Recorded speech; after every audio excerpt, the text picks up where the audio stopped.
ایران نے یہ جنگ جیت لی ہے۔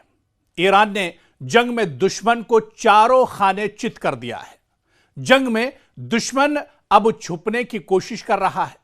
امریکہ اور اسرائیل جنگ سے بھاگنے کی تیاری کر رہے ہیں، پر دشمن کو اب بھاگنے کا راستہ بھی نہیں مل رہا ہے۔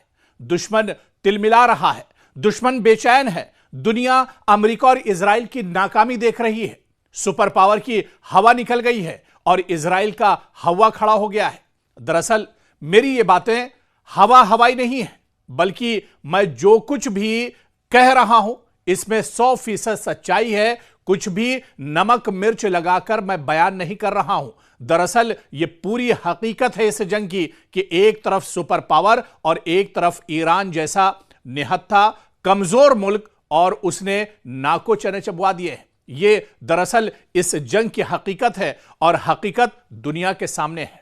آپ خوش قسمت ہیں کہ امریکہ اور اسرائیل کی پسپائی دیکھ پا رہے ہیں۔ عرب ممالک کو ڈرا کر رکھنے والا امریکہ آج خود ڈرا سہما ہوا ہے۔ آپ بس ڈونلڈ ٹرمپ کا چہرہ دیکھیے اور ڈر کو محسوس کیجیے۔ آپ نیتنیاہو کی باتیں سنیے اور خوف کا اندازہ کیجیے۔ دراصل اب اونٹ پہاڑ کے نیچے آیا ہے، اور اسے ہی کہتے ہیں کہ 100 سونار کی ایک لوہار کی۔ امریکہ اسرائیل کی سٹی پٹی گل ہو گئی ہے اس جنگ میں۔ دونوں ناکو چنے چبانے پر مجبور ہیں۔ دراصل اب ایران اس جنگ میں شیر نہیں بلکہ سوا شیر نظر آ رہا ہے، اور ایران نے ہر سطح پر امریکہ اور اسرائیل کی بکھیا ادھیڑ دی ہے۔ وقت نے ایک عجیب منظر کو دکھانا شروع کر دیا ہے۔ مشرق وسطیٰ کی سیاست میں طاقت کے توازن بدلتے نظر آ رہے ہیں، اور ایران پہلے سے کہیں زیادہ پر اعتماد، طاقتور اور مضبوط اس جنگ میں دکھائی دے رہا ہے۔ دوسری جانب امریکہ اور اسرائیل جو کبھی اپنی طاقت کے زوم میں خطے کو اپنی مرضی سے چلاتے تھے، اب ایک مشکل اور بہت پیچیدہ صورتحال میں گھرے دکھائی دیتے ہیں۔ بیانات میں سختی ضرور ہے، لیکن زمینی حقائق پہلے جیسے سادہ نہیں رہے۔ ڈونلڈ ٹرمپ جیسے رہنماؤں کے دعوے ہوں یا بنیامین نیتنیاہو کی حکمت عملی، ان سب پر اب سوالات اٹھ رہے ہیں۔ دنیا اب ہر قدم کو زیادہ غور سے دیکھ رہی ہے، اور طاقت کا وہ تاثر جو کبھی قابل چیلنج لگتا تھا، جو کبھی اب ایک طرح سے یہ ممالک آزمائش میں آ گئے ہیں۔ یہ کہنا قبل از وقت ہوگا کہ کوئی فریق مکمل طور پر جیت چکا ہے یا ہار چکا ہے، لیکن یہ ضرور کہا جا سکتا ہے کہ خطہ اب نئے موڑ پر کھڑا ہے۔ ہم بات مشرق وسطیٰ کی کر رہے ہیں کہ مشرق وسطیٰ اب اس جنگ کو لے کر ایک طرح سے ایک نئے موڑ پر کھڑا ہے۔ کبھی مشرق وسطیٰ کے ان ممالک نے، کبھی عرب ممالک کے شیخوں نے یہ نہیں سوچا تھا کہ ان کے عیش پرست زندگی میں اس طرح کے بھی حالات آئیں گے۔ انہوں نے اپنی حفاظت دراصل اللہ کو چھوڑ کر امریکہ کے حوالے کر دی تھی۔ ان کا پورا جو دار و مدار تھا وہ امریکہ کی سیکیورٹی پر تھا، اور یہی وجہ ہے آپ دیکھیے کہ پورے مشرق وسطیٰ میں جتنے بھی عرب ممالک ہیں وہاں پر ایک طرح سے امریکہ کے ایئر بیس تھے۔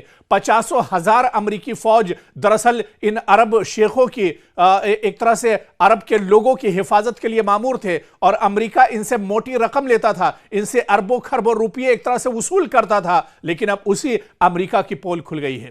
آج وہی امریکہ جو سعودی کے مسلمانوں کی حفاظت کا دم بھرتا تھا، جو پورے مشرق وسطیٰ کے جو ممالک ہیں ان کی سیکیورٹی کے بڑے بڑے دعوے کرتا تھا، آج وہ خود اپنی حفاظت نہیں کر پا رہا ہے۔ اور آپ دیکھیے کہ یہ پورا جو خطہ ہے اب ایک نئے موڑ پر آ کر کھڑا ہو گیا ہے، جہاں ہر فیصلہ، ہر رد عمل اور ہر قدم کے دوررس اثرات ہیں۔ اور ایران نے ایسی مار ماری ہے اسرائیل اور امریکہ کو، جیسے امریکہ اور اسرائیل جسے ایک طرح سے یاد رکھیں گے۔ کچھ مبصرین کے مطابق حالیہ کشیدگی اور مقابلوں میں ایران نے نہ صرف اپنے دفاع کو مضبوط کیا ہے، بلکہ اپنے مخالفین کو بھی یہ پیغام دیا کہ اب وہ پہلے جیسا کمزور یا تنہا ملک نہیں رہا۔ اس بیانیے میں ایران کو ایک ایسی قوت کے طور پر پیش کیا جا رہا ہے جو دباؤ کا مقابلہ کرنے کی صلاحیت بھی رکھتی ہے، اور خطے میں اپنی جگہ منوا بھی رہا ہے، وہ اپنے آپ کا لوہا منوا رہا ہے۔ اور دوسری طرف آپ دیکھیے سکے کا جو دوسرا پہلو ہے کہ امریکہ اور اسرائیل جو طویل عرصے سے خطے میں اپنی برتری قائم کیے ہوئے تھے، عرب ممالک پر ان کی دادا گیری چلتی تھی، اور اب ایک پیچیدہ اور بہت زیادہ پیچیدہ اور غیر یقینی صورتحال کا سامنا کرتے نظر آ رہے ہیں اسرائیل اور امریکہ۔ ان کے بیانات میں سختی اور زوم ضرور دکھتا ہے، لیکن زمینی حقائق اگر آپ دیکھیے، اٹھا کر اگر آپ دیکھیے تو یہ دراصل اس جنگ میں بری طرح سے پھنستے ہوئے نظر آ رہے ہیں۔ ہر قدم اب زیادہ حساب کتاب اور احتیاط کا متقاضی نظر آ رہا ہے۔ اب ایران نے روایتی جنگ کے بجائے ایک مختلف حکمت عملی اپنائی ہے۔ اس جنگ کو پہلے دن سے آپ اٹھا کر دیکھ لیجئے۔ دراصل اس جنگ کی شروعات اسرائیل اور امریکہ نے کی تھی۔ مشترکہ طور پر اس جنگ کی شروعات امریکہ اور اسرائیل نے کی تھی، ان کی حکمت عملی تھی۔ دراصل یہاں پر ایک چیز یہ بھی سمجھنی ہوگی، یہ طاقت کی لڑائی نہیں ہے۔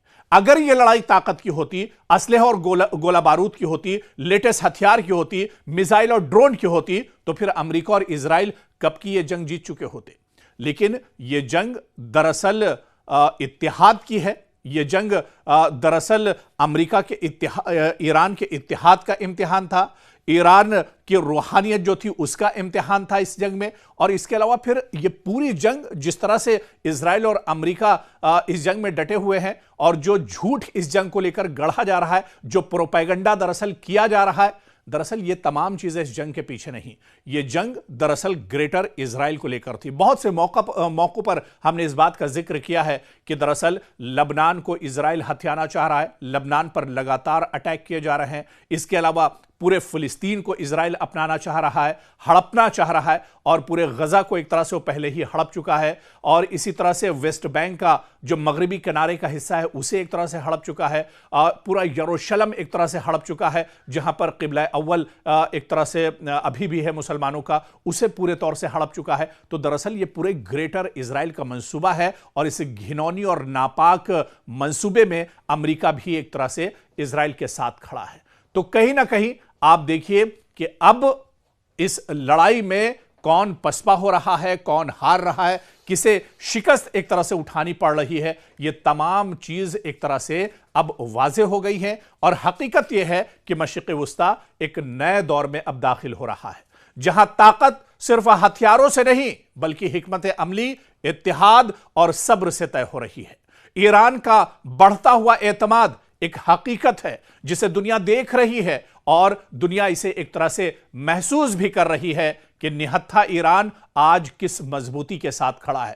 دراصل ایران بھی یہ محسوس کر رہا ہے کہ مشرق وسطیٰ میں اگر یہ جنگ ایران ہار جاتا ہے تو پورے عالم اسلام کے جو مسلمان ہیں ان کے لیے یہ بہت بڑا جھٹکا ہوگا، اور جو ناپاک منصوبہ اسرائیل کا ہے، اسرائیل اپنے اس ناپاک منصوبے میں ایک طرح سے کامیاب ہو جائے گا، یعنی گریٹر اسرائیل، یعنی اسرائیل کا اور زیادہ جو دائرہ ہے وہ ایک طرح سے پورے مشرق وسطیٰ میں پھیل جائے گا۔ اور پورے مشرق وسطیٰ میں آپ دیکھیے کہ عرب شیخ تو اس لائق نہیں تھے، لیکن ایران اتنا مضبوط ضرور تھا، ایران کے اندر وہ حوصلہ اور عزم ضرور تھا کہ وہ دشمن کا ڈٹ کر مقابلہ کر سکتا، کیونکہ پورے مشرق وسطیٰ میں جو سب سے بڑی طاقت ہے، جو سب سے مضبوط طاقت ہے، وہ دراصل ایران کی ہے۔ اور اسی وجہ سے امریکہ اور اسرائیل ایران کو جو ایک روڑا ہے گریٹر اسرائیل میں، اسے ہٹانے کی کوشش کر رہے ہیں، اور اسے ایران بہت اچھے سے سمجھ رہا ہے۔ اسی وجہ سے ایران صرف طاقت کے ساتھ نہیں بلکہ پوری حکمت عملی کے ساتھ اس جنگ کو لڑ رہا ہے۔